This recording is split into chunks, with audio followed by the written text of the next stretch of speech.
Dapat terdengar, Ibu. Baik, terima kasih. Oke, sebelum kita mulai perkuliahan pagi hari ini, kita awali terlebih dahulu dengan berdoa. Masing-masing berdoa, saya silakan.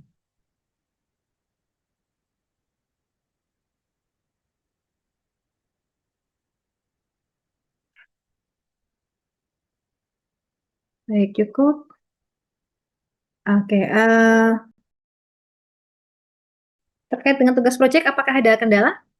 Belum saya cek semua, tapi terakhir saya lihat belum semuanya tadi malam ya saya cek belum semua mengumpulkan. Entah pagi ini belum saya lihat kembali. Mudah-mudahan nggak ada kendala ya. Nanti kalau ada hal-hal yang ingin ditanyakan, silakan bisa disampaikan. Baik, hari ini saya akan masuk materi baru. Jadi kalau di materi kita ini masuk kepada materi lanjut ya. Jadi eh, kalau kemarin kita mempelajari terkait dengan bagan kendali, pengendalian kualitas untuk eh, suatu variabel tertentu ya, baik untuk kategori variabel kemarin ya, rata-rata, simpangan baku atau rentang, ataupun yang terkait dengan atribut ya, terkait dengan cacat atau tidak suatu produk dari suatu tahapan proses produksi. Kalau Anda lihat perhatikan kemarin itu yang kita amati ya hanya satu hal tertentu, satu hal khusus begitu ya. Jadi tidak tidak melihat beberapa eh, variabel yang berbeda. Nah, untuk pagi hari ini kita akan coba melihat bagaimana kalau saya punya pengamatan kualitas yang saya lihat dengan tidak hanya melihat satu variabel, tetapi kita melihat beberapa variabel yang nanti akan mempengaruhi eh, penentuan apakah dia masih memenuhi standar kualitas atau tidak. Oke, saya akan share screen terlebih dahulu.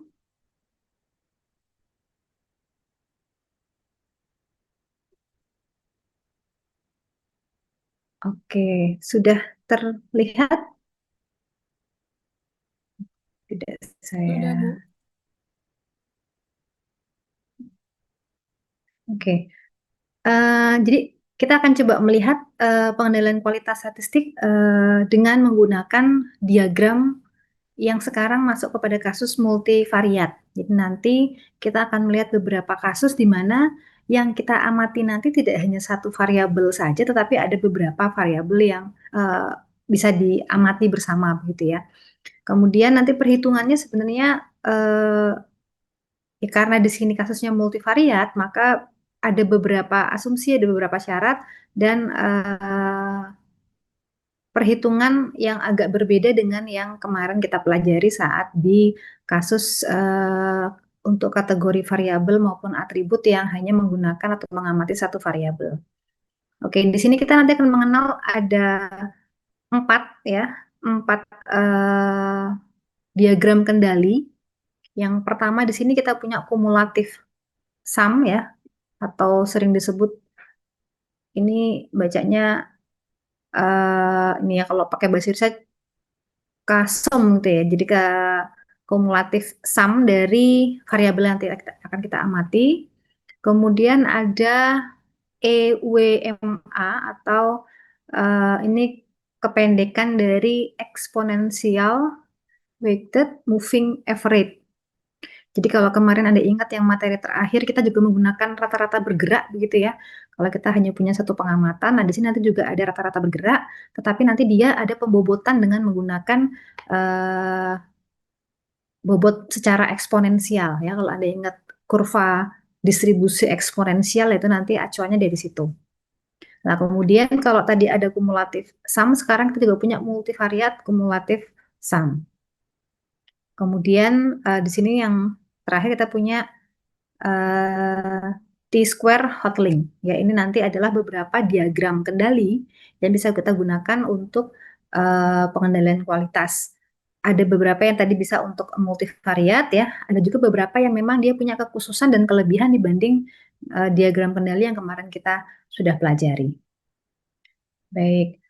Nah, di sini untuk yang kumulatif sum, jadi eh, kalau kemarin kita menggunakan diagram kendali yang ber apa namanya beracuan dari bagan kendali si Ward ya. Jadi awal mulanya dia punya apa namanya diagram kendali adalah yang memunculkan ide itu adalah si Ward.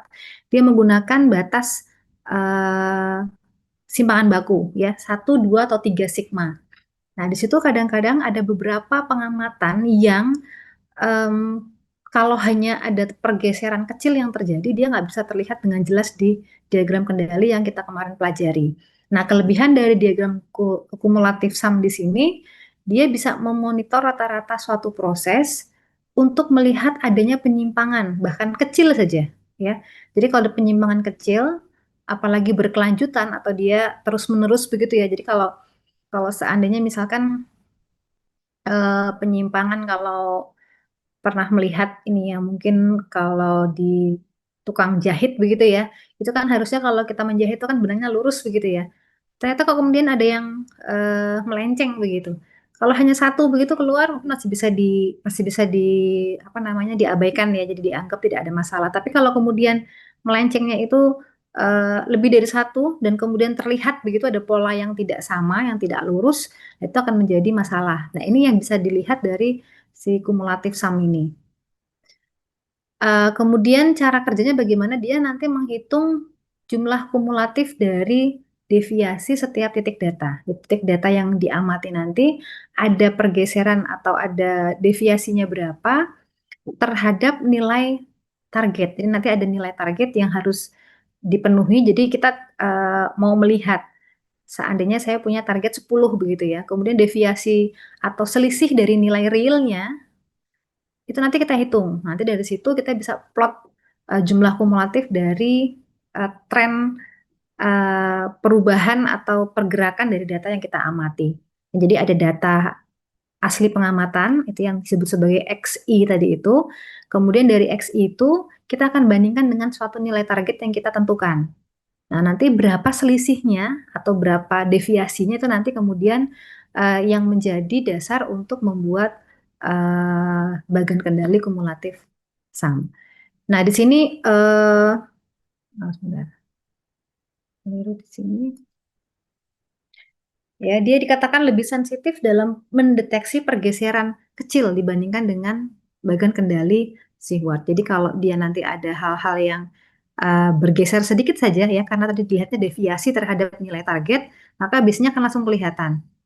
Kemudian di sini ada satu sisi dan dua sisi untuk bagan kumulatif sum.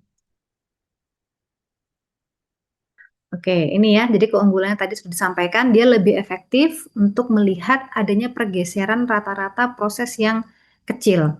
Karena tadi kita punya pembandingnya adalah satu nilai target, kemudian dari pengamatan yang saya amati ada berapa atau besarnya berapa pergeseran atau deviasi antara satu titik data terhadap nilai targetnya tadi, dia akan lebih cepat untuk terdeteksi ya dibanding dengan menggunakan yang kendali Watt dengan menggunakan nilai batas atas batas bawah ya walaupun di sini juga nanti ada batas atas dan batas bawah. Kemudian keunggulannya lagi dia menghimpun semua informasi ya data historis dalam barisan nilai sampel. Jadi nilai-nilai sampel yang diamati nanti dia akan terkumpul nanti di situ menjadi satu titik plot dengan menampilkan jumlah kumulatif dari deviasinya. Ya, nanti yang uh, akan dilihat adalah yang adanya pergerakan atau deviasinya. Oke, berikutnya interpretasinya naik turun yang signifikan menunjukkan bahwa rata-rata proses telah bergeser. Kalau em, kalau kita bicara kalau di apa seperti data time series begitu ya, kita punya yang namanya data stasioner. Jadi data stasioner itu adalah data yang cenderung tetap baik terhadap rata-rata maupun variansinya. Jadi kalau kita punya data yang dia pergerakannya datar saja, maka kita bisa mengatakan bahwa memang apa namanya pergerakan datanya, pergeserannya dia cenderung stabil, sehingga rata-ratanya dia juga akan cenderung tetap. Kalau dilihat atau dihitung deviasinya ya terhadap rata-rata, atau kalau kita bicara variasi begitu ya, dia berarti punya nilai variasi yang kecil. Jadi data yang eh, cenderung tetap, dia akan punya nilai variasi yang juga tidak besar. Nah, itu yang mau kita peroleh sebenarnya. Jadi kalau kita punya proses produksi suatu produk begitu, kita sudah punya standar tertentu, maka harapan kita nanti produk yang kita hasilkan, ya dia terletak antara standar yang sudah kita tentukan, ya, maka ada batas atas batas bawah. Maka pergerakannya ya harapannya di sekitar nilai tersebut. Jika kemudian nanti adanya lonjakan yang besar, kalau di sini ditandai dengan naik turun. Jadi kalau misalkan ya kita punya rata-rata atau targetnya tadi misalkan 10 begitu.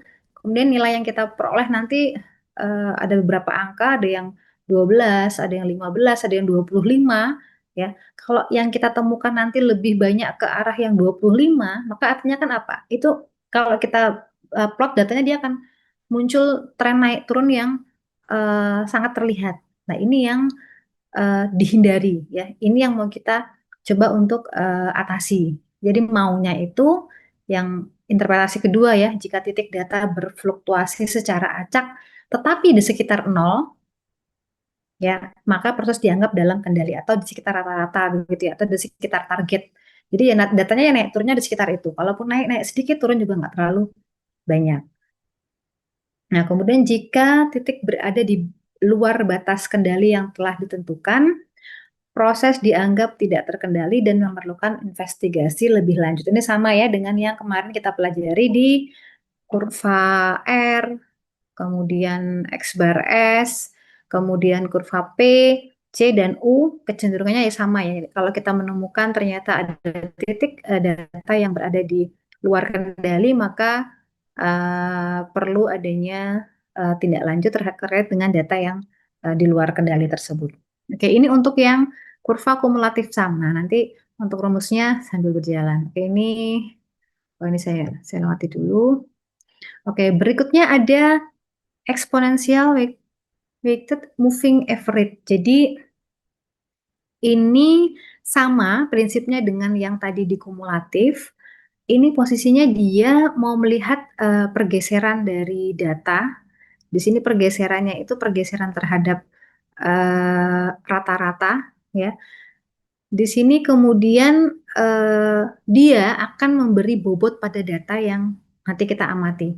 Jadi fungsinya dia dirancang untuk mendeteksi pergeseran kecil dan berkelanjutan sama ya prinsipnya dalam rata-rata proses yang mungkin tidak terlihat pada bagian kendali seperti bagian support yang kemarin Anda pelajari. Jadi kalau kemarin kita belajar X bar begitu, uh, ini bisa digunakan untuk deteksi lebih lanjut kalau ada pergeseran-pergeseran kecil yang terjadi dalam data.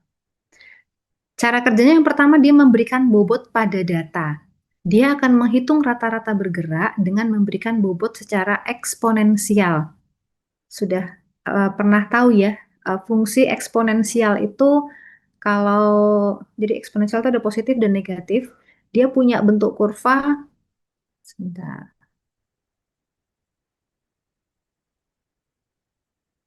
Kok tidak lurus? Sebentar. Jadi kalau diagram eksponensial itu ini saya buat, aduh, ilustrasi saja. Ini kalau saya buat diagram, dia akan gini. Jadi dia turun, kemudian cepat menuju nol, tetapi dia tidak pernah sama dengan nol. Nah, itu eksponensial seperti itu. Prinsipnya apa? Dia memberi data yang terbaru, dia punya bobot yang lebih besar dibanding dengan data yang lebih lama. Jadi kalau saya misalkan punya pengamatan data produksi ya satu hari ini, maka nanti data yang terbaru, data yang paling akhir begitu kita peroleh, akan kita beri bobot lebih besar daripada yang bobot yang untuk data yang lebih lama.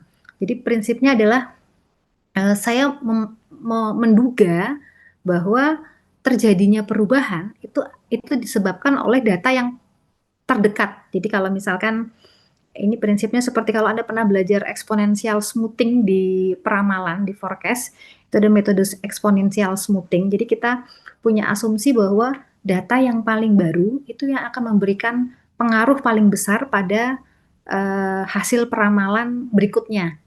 Nah, sama dengan yang ada di sini. Jadi kalau saya punya data pengamatan sekarang itu paling dekat dia dipengaruhi oleh data yang sebelumnya. Jadi bukan data jadi misalkan saya punya produksi selama 1 jam.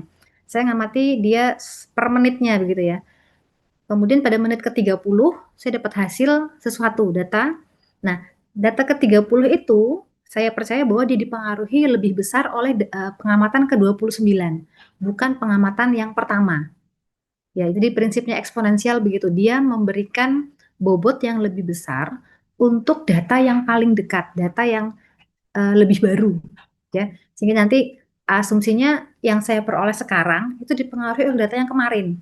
Yang kemarin dipengaruhi oleh yang kemarinnya lagi. Jadi bukan yang hari ini saya punya data itu tidak dipengaruhi oleh data yang minggu lalu, tetapi data yang paling dekat sebelumnya. Yaitu prinsip dari eksponensial. Maka dia memberikan bobot yang lebih besar terhadap nilai rata-rata yang lebih baru.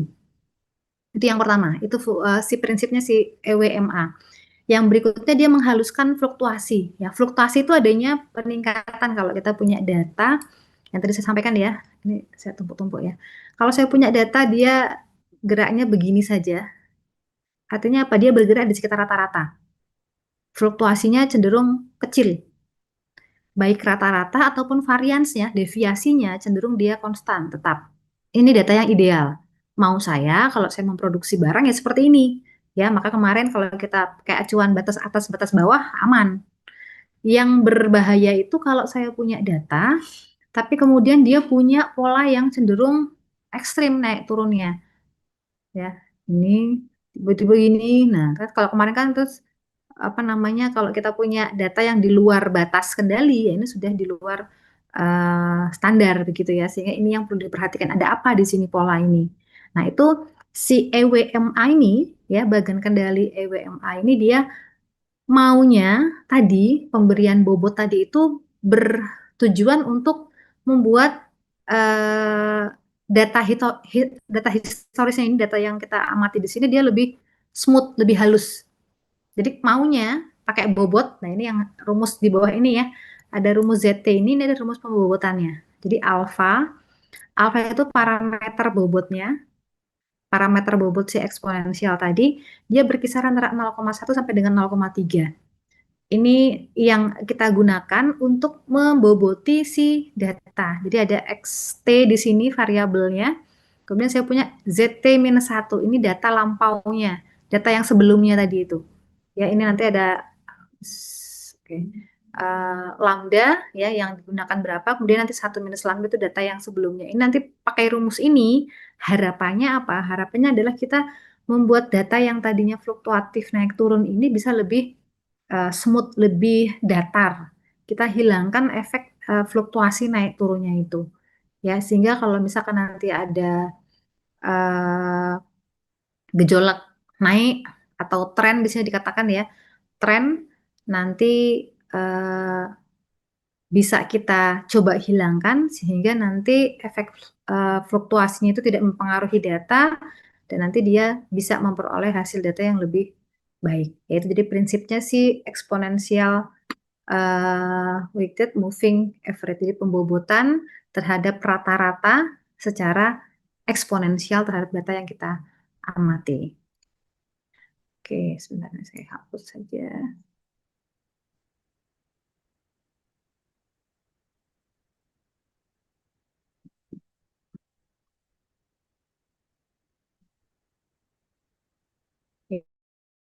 Ya, bagian EWMA banyak digunakan dalam pengendalian mutu statistik di industri dan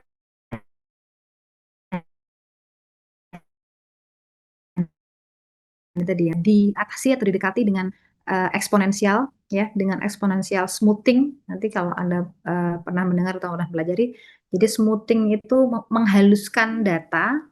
Kalau untuk smoothing, dia salah satu kelebihannya adalah untuk menghilangkan adanya efek tren tadi ya, yang fluktuatif tadi itu.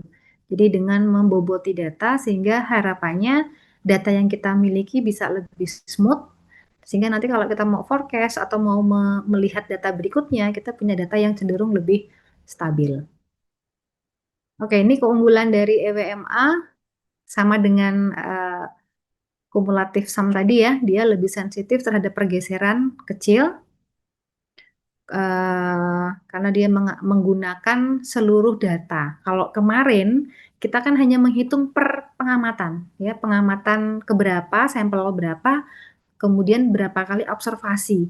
Yang kita lihat hanya perbagian itu, sehingga nanti Anda hanya melihat per titik titik pengamatan, titik sampelnya. Kalau di sini baik di kumulatif sum ataupun di EWMA kita menggunakan data keseluruhan yang kita nanti amati.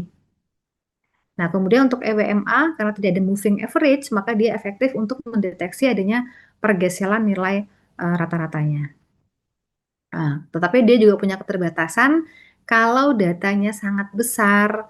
Nah, ini dia menjadi tidak efektif. Jadi lebih bagus kalau pakai yang SWOT. Tapi untuk data yang jumlahnya tidak terlalu besar, ini bisa diandalkan.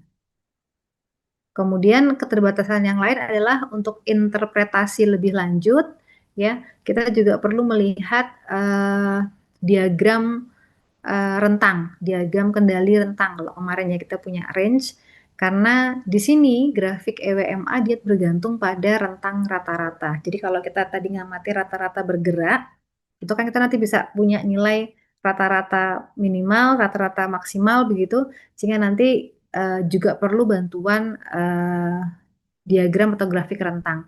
Walaupun sebenarnya kalau mau berdiri sendiri juga tetap bisa ya digunakan untuk menyimpulkan apakah dia sudah memenuhi standar atau tidak.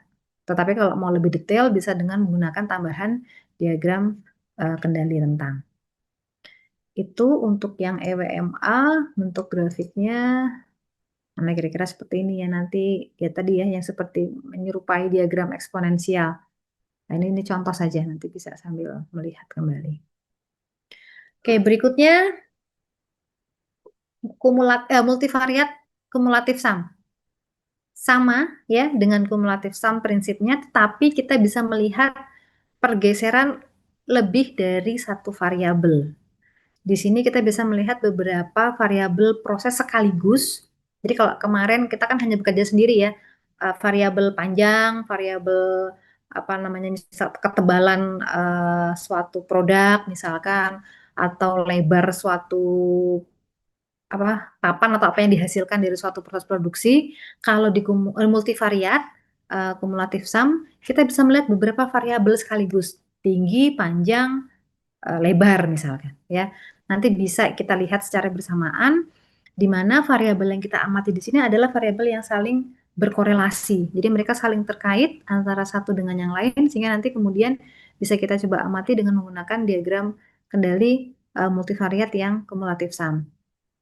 Ini sama ya mengatasi atau mendeteksi adanya pergeseran kecil pada rata-rata dan variabilitas proses yang tidak bisa dilihat oleh diagram kendali tunggal ya. Apalagi jika dalam satu proses produksi kita punya beberapa variabel yang saling terkait dan kemungkinan mereka saling berkorelasi ya. Jadi ada misalkan proses produksi, kalau saya misalkan mau memproduksi suatu barang. Nah, ini akan sangat berpengaruh misalkan kadar apa ya, misalkan kalau saya membuat apa, teh kotak misalkan begitu ya. Di dalam teh kotak itu kan sudah ada takarannya ya. Maka akan ada korelasi antara misalkan jumlah takaran gula, takaran air, kemudian misalkan banyaknya eh, jumlah misalkan teh begitu yang digunakan sehingga nanti dia akan membentuk satu kombinasi produk yang sesuai dengan standar yang diharapkan. Jadi uh, adanya beberapa komponen tadi, jumlah air, jumlah gula dan sebagainya itu nanti saling berkorelasi dalam proses produksi. Maka ini yang perlu diperhatikan juga dalam uh, bagian kendali multivariat tadi. Jadi bisa melihat beberapa variabel bersamaan di mana variabel tersebut dia punya korelasi satu sama lain. Kemudian eh, kalau mengamati menggunakan diagram kendali multivariat, ya di sini kita bisa melihat berdasarkan data pengamatan, data yang dicatat dalam proses dan observasi. Jadi sebenarnya ini ya semua pengamatan di pengendalian kualitas juga serupa ya. Jadi bisa menggunakan data historis, bisa juga dengan melihat hasil atau kondisi di lapangan.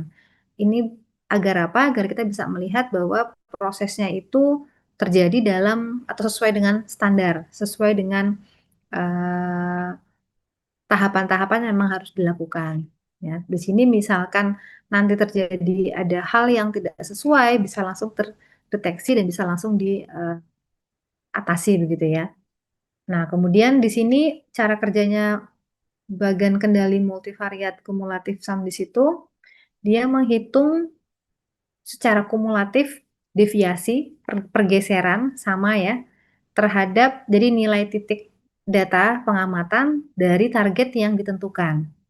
Tetapi kita tidak cuma melihat satu variabel, kita melihat beberapa variabel secara bersama. Nah, kalau nanti ada pergeseran nilai yang melebihi batas tertentu, maka kita mengatakan bahwa dia di luar kendali. Jadi prinsipnya sama dengan yang kumulatif sum. Kita melihat deviasi selisih antara data pengamatan terhadap suatu nilai target tertentu, namun nanti kita mengamati lebih dari satu variabel untuk beberapa variabel yang saling berkorelasi tadi ya secara bersama-sama. Oke, kemudian untuk keunggulannya sama ya, tadi dia punya keunggulan lebih akurat untuk mengatasi atau untuk melihat proses pergeseran kecil dibanding dengan bagan kendali siwa. Kemudian penerapannya ini tadi ya, jadi kalau yang jelas kalau saat saya produksi saya perlu mengamati lebih dari satu variabel, kita biasanya gunakan yang multivariat kumulatif sum. Dalam satu proses harus diperhatikan panjang dan lebarnya misalkan. Kemudian misalkan saya membuat produk dipengaruhi oleh beberapa variabel yang saling berkaitan, maka ini bisa diterapkan dengan menggunakan multivariat kumulatif sum. Oke, nah kemudian oh ini nggak saya masukkan ya. Kalau di multivariat kumulatif sum, dia menggunakan prinsip jarak Mahalanobis. Ini ada rumusnya nanti, silakan bisa nanti di setting ya. Jadi dia menghitung jarak tadi, karena prinsipnya adalah kita menggunakan deviasi selisih antara data pengamatan dengan data target, nilai target tertentu, nanti kita bisa melihat berapa selisih. Kalau di sini istilahnya jarak ya, jadi jarak. Kalau Anda sudah pernah belajar belum ya, clustering mungkin ya, cluster itu kan dia sebenarnya melihat jarak. Jadi kita mau melihat kedekatan masing-masing komponen dengan komponen yang lain. Kita bisa lihat kalau di analisis cluster pengelompokan begitu ya, kita akan bisa mengelompokkan subjek yang kita amati berdasarkan karakteristik yang dia punya. Kalau di cluster atau pengelompokan itu maunya antar cluster, jadi misalkan saya punya satu kelas begitu ya, satu kelas saya mau bagi menjadi 3 cluster misalkan. Cluster sebutlah cluster yang malas belajar, suka belajar, kemudian tidak terlalu suka belajar tapi juga tidak terlalu malas misalkan begitu ya. Jadi saya buat 3 cluster, 3 kelompok lah. Maunya antar cluster, cluster yang rajin belajar dengan yang tidak rajin belajar tadi itu, suka belajar atau tidak itu, harusnya punya jarak yang jauh. Jadi anak-anak yang masuk di cluster suka dan tidak suka itu pasti jaraknya jauh. Nah, sementara yang ada di dalam satu cluster yang sama, sama-sama suka belajar misalkan, dia harusnya punya jarak yang dekat. Nah, prinsipnya kalau di prinsip jarak di statistik seperti itu. Jadi maunya si jarak Mahalanobis itu tadi mau melihat apakah dia masuk dalam kendali, kontrol atau tidak.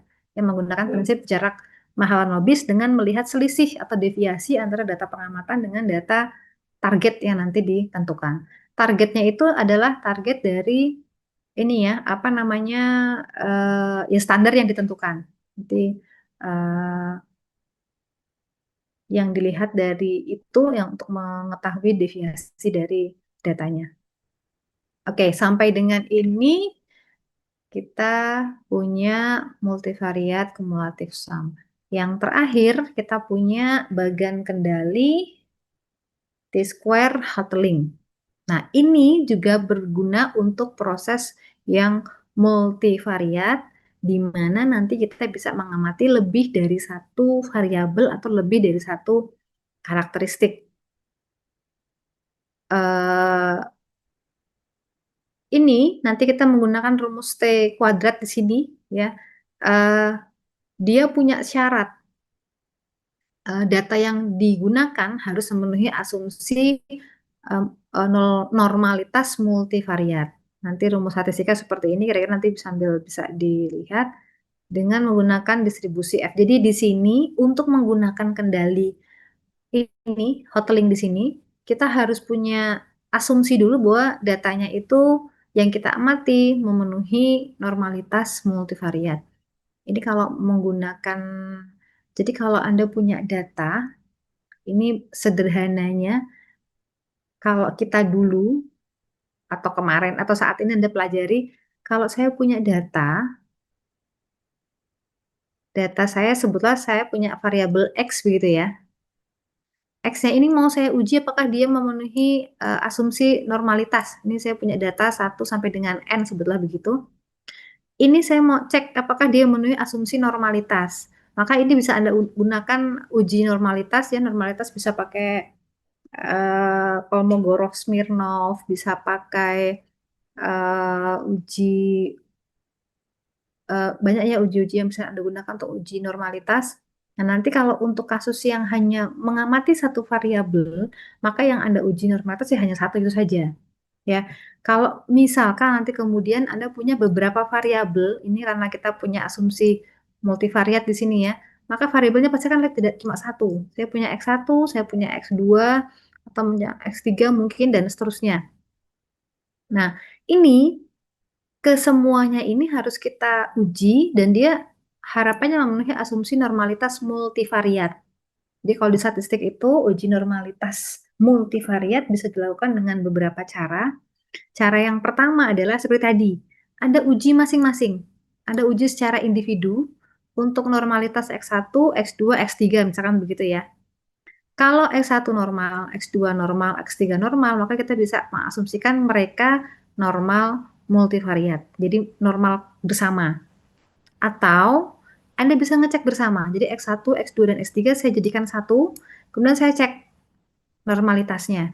Jika mereka secara bersama ini memenuhi asumsi normalitas, maka kita bisa mengatakan bahwa mereka memenuhi asumsi normalitas multivariat. Nah, ini syarat yang harus dipenuhi agar supaya kita bisa gunakan yang kendali hoteling di sini. Ya, syaratnya dia harus berdistribusi normal. Karena tidak cuma satu, maka normal multivariat namanya.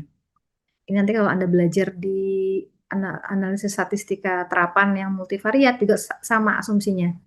Ini ini kalau saya jabarkan panjang dan lama nanti. Ini kalau saya buka, ini bentuknya matriks ya. Jadi ini kita punya N, banyaknya data, kemudian eh, X bar di sini, X bar dari data yang diamati, kemudian mu di sini adalah mu dari apa namanya data target tadi ya. Jadi seperti data target atau rata-rata keseluruhan data begitu. Ini kan setiap ini kan punya rata-rata, maka nanti kalau disusun dia bentuknya matriks ke bawah sejumlah n tadi itu. Ini ditranspos kemudian kalikan dengan S di sini simpangan baku atau deviasinya inverse ya. Ini kalau dijabarkan bentuknya matriks nanti. Jadi kalau kita bekerja dengan Excel itu kan sebenarnya matriks ya. Dia membentuk baris dan kolom. Nanti kalau dihitung dia kalau ditranspos masih ingat ya belajar matriks ya. Kalau saya punya matriks eh, berbentuk baris kolom, kalau kita transpos maka nanti dia kan berpindah. Sehingga nanti bisa dioperasikan. Nanti dari situ kita bisa mendapatkan nilai T square-nya. Tapi ini nanti bisa Anda juga coba. Ini untuk uji normalitas ya, bisa digunakan bantuan software seperti SPSS atau mungkin apa namanya R atau yang lainnya untuk menguji normalitas datanya. Oke, saya lanjut ke bagian ini.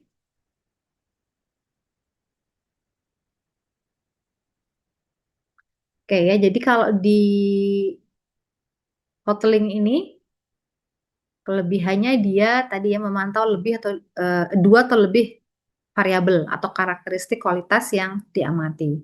Kemudian nanti kita menggunakan statistik T-square di sini untuk menghitung deviasi dari rata-rata proses. Deviasi dari rata-rata proses. Jadi rata-rata proses yang diamati kita lihat, kita bandingkan dengan satu nilai target, nanti kita akan melihat deviasinya berapa. Kemudian tadi ada asumsi normalitas, yang sebelumnya tadi tidak ada yang lain ya, yang lainnya tidak ada asumsi dia harus berdistribusi normal. Kemudian ada 2 versi. Terdapat versi untuk data subgroup dan data individu, masing-masing dengan prosedur dan batas kendali yang berbeda. Nanti saat Anda bekerja dengan T-square hoteling, nanti Anda akan membuat dua bentuk data. Jadi nanti ada data yang dalam bentuk subgroup. Subgroup itu nanti posisinya dia akan dikelompokkan dalam grup-grup begitu ya untuk masing-masing pengamatannya, dan ada juga data untuk yang individu. Maka kalau individu maka satu data berdiri sendiri untuk individu. Nanti perhitungannya akan berbeda ya, otomatis karena dia bentuk subgroup maka kan dia gabungan beberapa data. Sementara yang individu juga hanya berdiri sendiri. Maka nanti batas kendalinya akan berbeda, batas atas bawahnya akan berbeda baik yang untuk subgroup maupun yang untuk individu. Oke, berikutnya nanti untuk hoteling ini kita punya manfaatnya sebenarnya sama ya, semua prinsipnya sama untuk diagram kendali. Kita maunya memberikan warning atau identifikasi kalau memang hasil produksi yang kita lakukan itu ada kendala atau sudah di luar standar. Jadi manfaatnya secara umum memang dia memberikan gambaran visual yang menggunakan grafik diagram kendali, bagaimana dengan kualitas atau standar kualitas dari proses yang dilakukan untuk memproduksi suatu produk. Ya, kemudian kalau di sini karena dia prinsipnya multivariat, beberapa variabel bersama, maka di sini dianggap lebih efisien karena kita nggak perlu membuat banyak diagram kendali untuk setiap variabel secara terpisah, tapi kita bisa jadikan dalam satu tabel yang besar. Kemudian dari tadi kalau kita buat diagram dapat hasil gambaran bagaimana kondisi standar produksinya, prosesnya, maka kita bisa mengidentifikasi kalau memang ada permasalahan yang muncul dalam suatu proses, ya. Yang kalau di sini mungkin waktu kita gunakan diagram SWOT kemarin nggak kelihatan, di sini mungkin bisa akan lebih jelas terlihat. Atau mungkin saat kemarin kita pakai diagram SWOT itu hanya muncul 1-2 titik di luar kendali. Tetapi saat menggunakan yang diagram di sini ternyata kok dia menemukan lebih dari 2 atau 3 sehingga lebih banyak pergeseran yang bisa terekam dengan menggunakan keempat metode yang ada di sini secara umum ya. Oke, kemudian aplikasinya ini sama ya, secara umum juga dia mengendalikan kualitas produk. Hanya kelebihannya memang dia bisa melihat berbagai variabel secara bersama. Kemudian adanya analisis normalitas multivariat sehingga ini bisa lebih meyakinkan. Jadi kalau saya punya data yang saya amati kemudian saya punya asumsi normalitas, maka harapannya dia bisa lebih kuat ya, hasilnya bisa lebih dipercaya karena memenuhi asumsi yang memang dibutuhkan dari datanya tadi itu. Oke, sampai sini selesai. Ada pertanyaan? Mungkin. Jadi prinsipnya adalah kita punya diagram sama dengan yang sebelumnya, hanya di sini saya punya dia lebih sensitif atau lebih bisa melihat adanya pergeseran data ya kalau dibandingkan dengan diagram SWOT sebelumnya. Jadi nanti prinsipnya kalau kemarin kita hanya menghitung berdasarkan variabel, jadi misalkan ada nilai rata-rata dari 30 sampel dengan masing-masing 5 observasi. Nanti kan yang Anda hitung hanya observasi tersebut, ya. Jadi hanya melihat titik data tersebut, dari situ kita gambar plot datanya. Kalau yang ada di sini berbeda, karena apa? Kita punya nilai target. Nanti yang dilihat adalah deviasinya. Jadi kita bisa langsung mengamati, oh ada pergeseran loh antara data yang dihasilkan atau produk atau proses yang dihasilkan terhadap standar yang kita tentukan. Nah, bedanya di situ. Ya, bisa merasakan ya, kalau kemarin kita hanya bekerja dengan data yang saya punya, dari data itu kita kemudian membuat batas atas, batas bawah. Jadi batas atas dan bawah itu kan kita tentukan berdasarkan data pengamatan. Sehingga batas atas dan batas bawahnya, kalau kita punya pengamatan berbeda, otomatis batas atas bawah juga akan berbeda. Dia akan bergeser. Ya kalau Anda perhatikan nanti pasti akan bisa merasakan. Jadi misalkan batas atasnya tadinya eh, 2 sampai dengan 4 misalkan dengan data yang kita amati. Jika nanti data yang kita amati bergeser, berubah begitu, maka nanti dia juga akan ikut berubah. Batas 2 dan 4 mungkin bisa bergeser menjadi 2,5 sampai dengan 5 misalkan. Ya, sehingga pergeseran tersebut yang mengikuti data yang kita punya. Sehingga kalau ada geser-geser sedikit, seringkali luput, tidak terlihat. Maka seringkali diagram kendali yang kemarin kita gunakan itu dia fungsinya itu atau eh, ke, ke keketatannya untuk melihat adanya proses yang di luar kendali biasanya tidak terlalu akurat, ya. Akurasinya ya hanya berdasarkan data pengamatan yang dilihat apakah rata-ratanya, standar deviasinya atau rentangnya, ya. Jadi pergerakannya di situ. Tetapi yang di sini yang kita amati sekarang, dia punya nilai target yang kita akan jadikan sebagai acuan. Sehingga nanti pergeserannya itu terhadap nilai target yang kita amati. Deviasinya akan langsung kelihatan kalau ada pergerakan atau pergeseran yang besar. Oke, ada pertanyaan dulu mungkin? Silakan.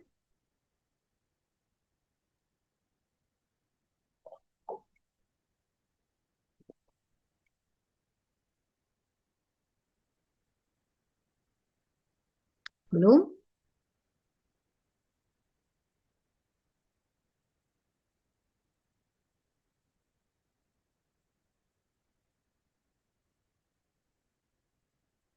Belum? Oke. Baik, saya mau review sebentar terkait dengan tugas proyek yang kemarin sudah Anda kerjakan bersama kelompok. Pekan depan siap ya untuk paparan ya. Jadi prinsipnya begini, besok kita akan bertemu luring. Untuk presentasi kelompok kita bertemu luring. Kemarin ada berapa? 10 ya, 10 kelompok ya kalau saya.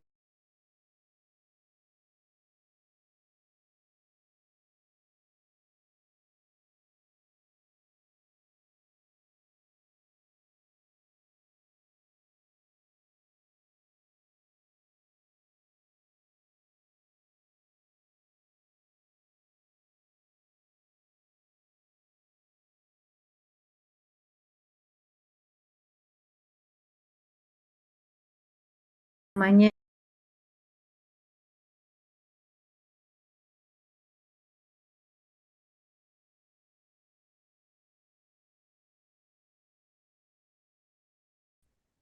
tersendiri silahkan, membuat presentasi dalam bentuk video juga silahkan, atau Anda mau gunakan makalah Anda untuk paparan juga silahkan. Ya, yang jelas nanti apa namanya apa yang Anda sampaikan bisa tersampaikan dengan baik kepada teman-teman yang lain. Gitu ya. Jadi pekan depan semua hadir luring, nanti presentasinya dalam bentuk apa namanya perkuliahan luring. Mungkin satu pertemuan, mungkin pertemuan begitu ya terkait untuk yang presentasi. Oke, ada pertanyaan?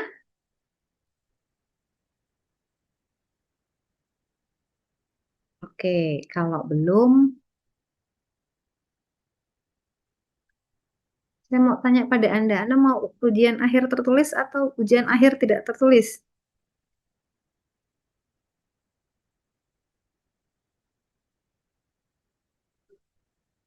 Kalau ujian tidak tertulis itu seperti apa ya, Bu? Kalau apa? Kalau yang tidak tertulis itu seperti apa? Yes, oke. Jadi begini, ini eh, apa namanya? eh saya merencanakan begini. Jadi ini adalah eh, proyek akhir yang nanti akan Anda lakukan untuk tugas akhir. Dikerjakan secara individu ya sebagai pengganti ujian akhir.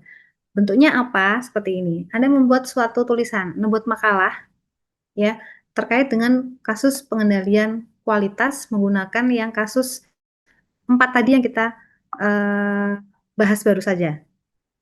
Ya, jadi nanti Anda buat analisis data, Anda bisa mengambil data tidak data asli atau tidak data primer, tapi Anda silakan mencari dari bisa skripsi, bisa hasil penelitian, bisa paper yang sudah ada yang mencantumkan data. Nah, nanti Anda bisa mengerjakan dengan menggunakan salah satu dari 4 model yang tadi kita lihat bersama. Nanti bentuknya Anda susun dalam bentuk karya tulis bentuk artikel.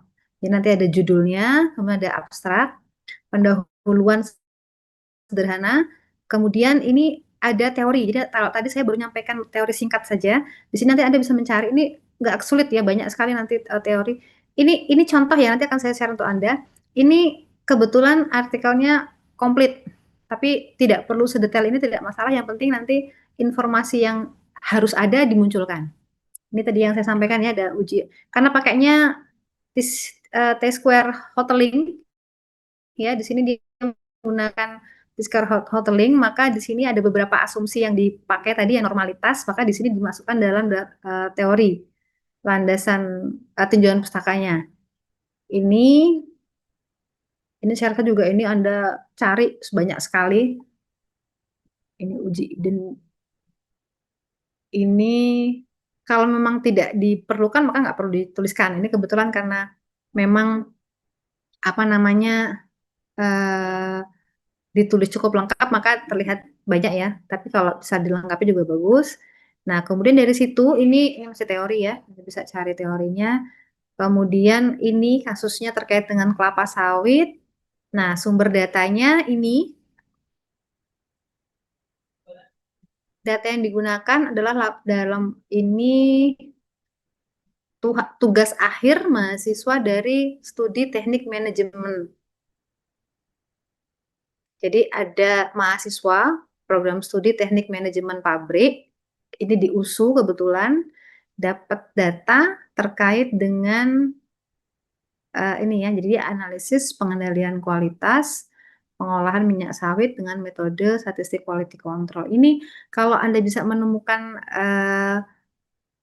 jadi ada memang program studi khusus yang memang mengamati data seperti ini, sehingga nanti posisinya data yang akan kita gunakan itu sudah ada. Anda tinggal ambil. Ini ditulis X begitu ya, disamarkan begitu. Tapi Anda kalau nanti menemukan silakan tinggal pakai saja begitu data yang sudah ada. Nanti kemudian Anda menganalisis menggunakan analisis yang sama, tetapi dengan catatan Anda melakukan simulasi menggunakan data bangkitan. Jadi nanti bekerjanya Anda menggunakan data bangkitan. Sudah belajar ya bangkitan data ya. Data yang sama tadi Anda ubah, eh, monggo mau dibuat rata-ratanya diubah atau mungkin kelipatan sekian begitu atau pokoknya jelas Anda nanti buat data bangkitan. Malah lebih enak juga kalau nanti Anda membangkitkan data mungkin apa namanya dengan standar deviasi sekian dan seterusnya begitu ya. Itu nanti silahkan. Tapi yang jelas yang ada nanti olah bukan data asli yang tadi, tetapi data bangkitan dengan acuan data yang tadi Anda peroleh. Setelah itu Anda nanti buat analisis terkait dengan data yang tadi Anda amati sampai ketemu nilai atau grafik. Nah ini peta kendali seperti ini nanti kira-kira.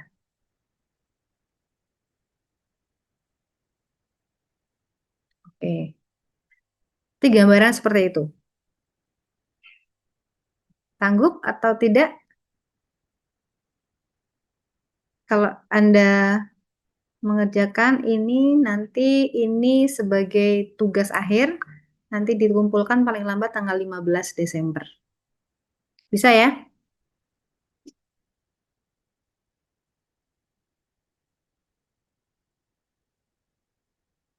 Jadi nanti Anda mengambil kasus yang sudah ada, tidak perlu mencari data sendiri.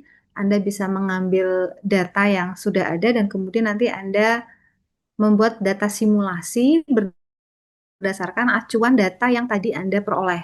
Jadi bukan data yang sama ya. Nanti kalau Anda mau gunakan analisis yang sama boleh. Atau Anda bisa menggunakan data yang sama tetapi dengan menggunakan uji yang berbeda. Jadi misalkan, contoh saya menemukan data dia menggunakan T-square hoteling, tetapi data itu juga bisa menggunakan kurva kumulatif sum misalkan. Anda bisa langsung gunakan kumulatif sum tanpa harus menggunakan bangkitan data. Jadi data yang sama persis tetapi dengan analisis yang berbeda. Nanti Anda diminta untuk melampirkan rujukannya. Jadi kalau misalkan Anda gunakan dari artikel atau dari skripsi itu nanti Anda lampirkan linknya bisa atau kalau Anda melampirkan dalam bentuk file juga silahkan. Begitu?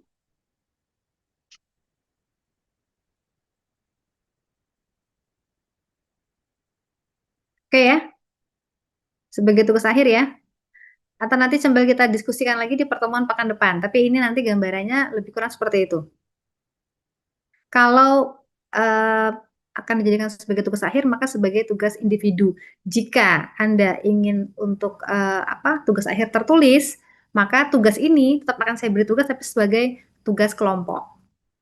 Silahkan bisa memilih mau apa, mau bagaimana. Oke, ada pertanyaan lagi mungkin? Permisi, Bu. Mm-mm. Untuk contohnya apakah boleh nanti minta tolong di-share? Iya, nanti nanti akan saya share. Jadi materi hari ini dengan contoh ini akan saya share nanti. Nanti silahkan sambil. Ini versi lengkap ya. Sebenarnya tidak perlu selengkap ini nih. Kebetulan karena memang apa namanya mengambil komponennya banyak sekali. Jadi ada beberapa kurva yang lain eh, akan terlihat lebih banyak. Tetapi kalau nanti Anda fokusnya di hanya salah satu uji kumulatif sum, sebenarnya tidak perlu sedetail yang ada di sini. Apa namanya? Kan di sini ada tambahan, ada indeks performansi, ada kapabilitas proses. Ini sebenarnya di luar kita ya. Ini kalau Anda mau tambahkan, mau Anda pelajari, kemudian Anda tertarik menambah, silahkan. Tapi kalaupun tidak masalah. Yang penting nanti fokusnya adalah ini di uji yang nanti kita gunakan. Jadi kalau di sini kita gunakan ini peta kendali ini, maka cukup di sini. Nah, seandainya misal Anda menemukan beberapa referensi, oh ini bisa dilengkapi yang lainnya Bu, dan saya bisa melengkapi, silahkan akan lebih baik. Tapi jika tidak, minimal uji yang kita gunakan. Ini seperti kan peta kendali, dia menggunakan dua peta kendali. Ada generalized variance juga dimunculkan di sini. Ini tidak perlu, Anda cukup fokus pada yang akan Anda gunakan. Kemudian kalau di sini misalkan memang ada uji-uji statistik yang mendukung bisa dimasukkan, jika tidak pun tidak masalah. Yang penting latar belakangnya jelas, kemudian tinjauan pustaka ini bisa Anda masukkan teorinya tadi, kemudian bisa juga Anda menambahkan beberapa penelitian sejenis mungkin kalau menemukan yang serupa yang kita gunakan di sini, sehingga nanti menambah tinjauan pustaka. Berikutnya langsung di uh, metode tadi ya. Kalau metode Anda wajib mencantumkan sumber data dari mana, kemudian variabelnya apa saja, kemudian nanti untuk struktur data ini nanti cukup Anda melampirkan eh, bisa linknya atau filenya tadi terkait dengan sumber yang Anda ambil. Berikutnya langsung, ya ini tahapan analisisnya apa, langsung ke hasil dan pembahasan. Jika Anda mau gunakan uji yang sama, maka gunakan data bangkitan. Jika akan digunakan uji yang berbeda, Anda cukup langsung gunakan data yang Anda peroleh. Gitu ya Mas ya, nanti saya share ini. Baik, terima kasih, Bu. Berarti untuk kalau misal tugas individu itu berarti ujinya sesuai misal yang dipakai satu, misal kayak M2, EMA, berarti cukup itu saja nanti pembahasannya yang dibahas sesuai uji tersebut aja ya, Bu. Sama Betul, ada ya. beberapa misal ada yang mau ada dia punya apa Asumsi namanya materi baru dan dia bisa isi boleh, dimasukkan aja ya. nggak apa-apa. Gitu. Ya. Oke, baik. Terima kasih, Bu. Jadi nanti yang di bagian landasan pustaka ini terkait dengan teorinya ya. Tadi kan saya baru baru singkat ya. Jadi di sini landasan teori kalau seperti di sini ya. Misalkan nanti Anda tertarik mengambil T square Hotelling, maka nanti ada teorinya di sini, ada rumusnya, ya, batas kendali, UCL kan tadi saya belum munculkan ya, UCL upper control central line, kemudian LCL-nya rumusnya berapa, ini kan tadi saya belum munculkan, ini nanti Anda masukkan di landasan pustaka, berikutnya nanti di bagian eh, hasil Anda bisa langsung analisis datanya dan mendapatkan bentuk diagram kendalinya. Ya, kalau di sini ada uji-uji apa namanya asumsi bisa sebentar, bisa tampilkan. Kalau memang tidak ada ya cukup teori singkat, kemudian nanti hasil analisis dan kemudian Anda interpretasikan hasil analisis yang Anda peroleh tadi. Gitu ya. Baik, terima kasih Ibu. Oke, ada lagi pertanyaan?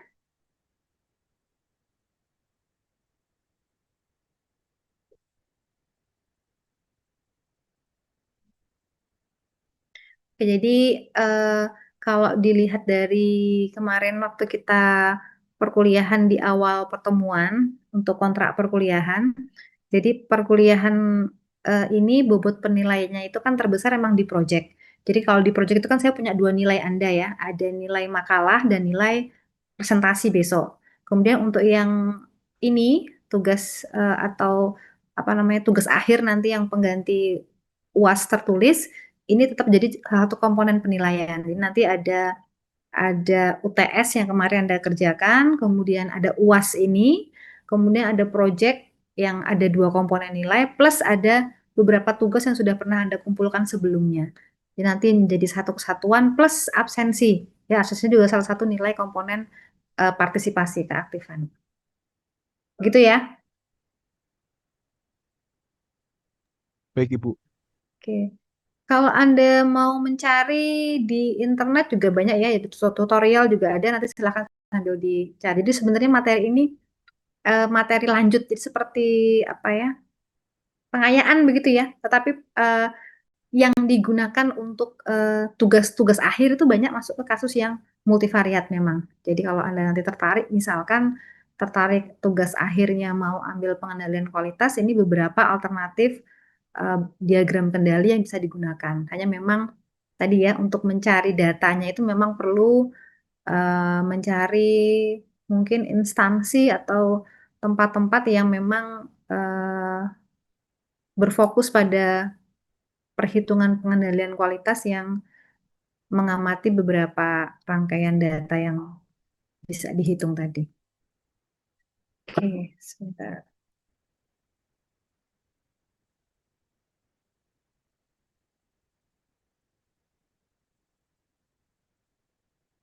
Oke, sambil saya absen dulu. Pekan depan pukul 8 ya, semoga nggak ada halangan. Kita siapkan untuk presentasi.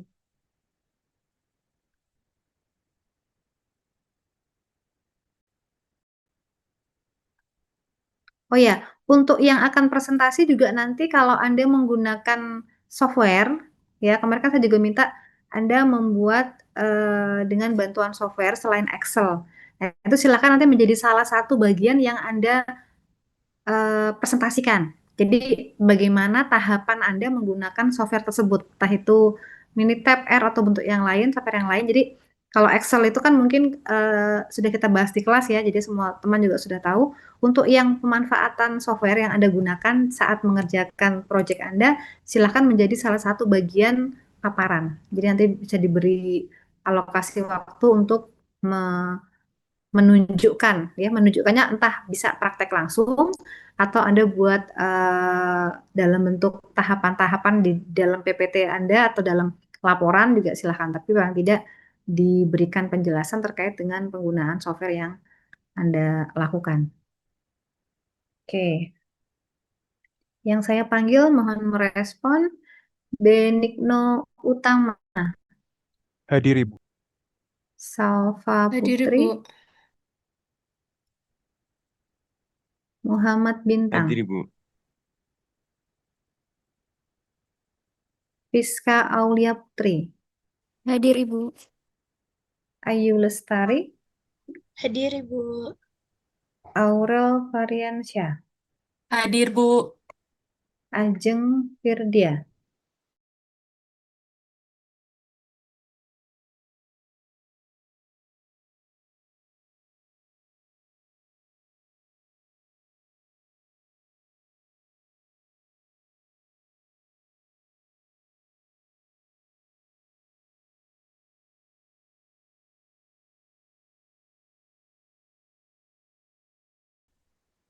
Adelia Feni, Hadir, Bu. Aisyah Kurnia, Hadir, Bu. Nisa Tabayana, Hadir, Ibu. Alis Delika, Hadir, Bu. Oke, Kanaya Azalia, Hadir, Bu. Rizky Cahya, Hadir, Bu. Rasihah Hukma, Hadir, Bu. Alferel Gusti Hadir, Ibu. Prianda, M. Irfan Al-Hakim, Nadine Lenora, Hadir, Bu. Nadine ada, Aina Ulmardliyah, ada Aina? Tidak ada. Dimas Pasha, Hadir Ibu. oke, Dimas Hanif, Hadir, Bu. Aska Mazaya, Hadir, Bu. Sata Awan, Hadir, Bu. Salis Ainurofi, Hadir, Ibu. Karissa Azarin, Hadir, Ibu. Anora Budi. Ada Anora Budi? Anora sudah pindah, Bu. Oh, yang pindah ya. Oke. Isa Fitri, Hadir, Ibu. oke. Aufa Zaki, ada Aufa? Muhammad Abdillah, Hadir, Ibu. Rahajeng, Septri, Hadir, Bu. Aaron Christian,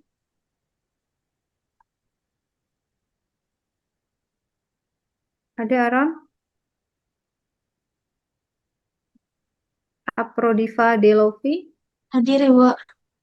Muharima Sahara, Hadir, Ibu. Bahar Arifianto, Hadir, Bu. Kibar Panji, Hadir, Ibu. Febriana Dwi, Hadir, Bu. ya, Lulu Kamila, Hadir, Ibu. Rika Pramestia, Hadir, Bu. Zahra Tri Mesya, Hadir, Ibu. ada Zahra? Hadir, Rama Bu. Pradito, Hadir, Bu. Muhammad Khalilullah,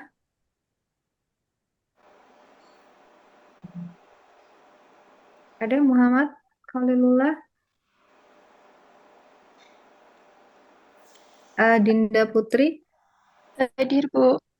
Christina Claudia, Hadir, Bu. Abdullah Azam. Hadir, Ibu. Oke. Ini yang tercatat di tempat saya yang tidak hadir, Aina, ada Aina? Aufa Zaki, Permisi, hadir, Ibu. oh ada.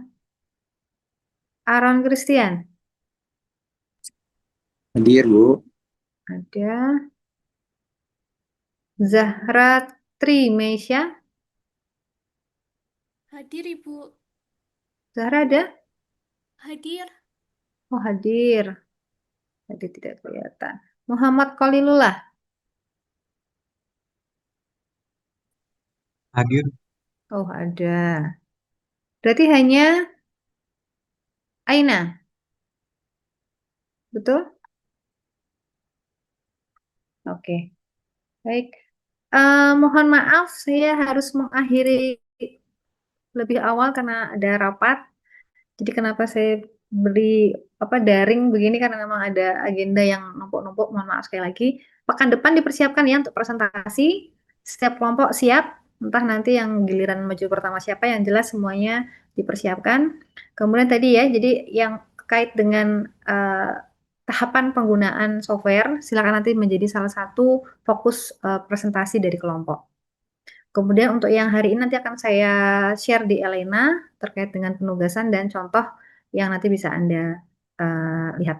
Oke, saya cukupkan untuk hari ini. Ada pertanyaan dulu mungkin sebelum saya tutup?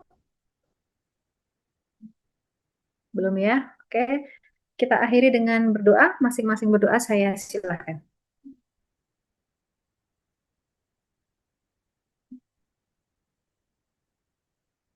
Baik ya, cukup. Terima kasih. Kita bertemu lagi. Mudah-mudahan ya ada halangan Senin pekan depan. Oke, selamat pagi. Terima kasih. Semoga sehat, bahagia semua. Saya tutup. Oke. Terima kasih, Bu. Oke. Terima kasih, Bu.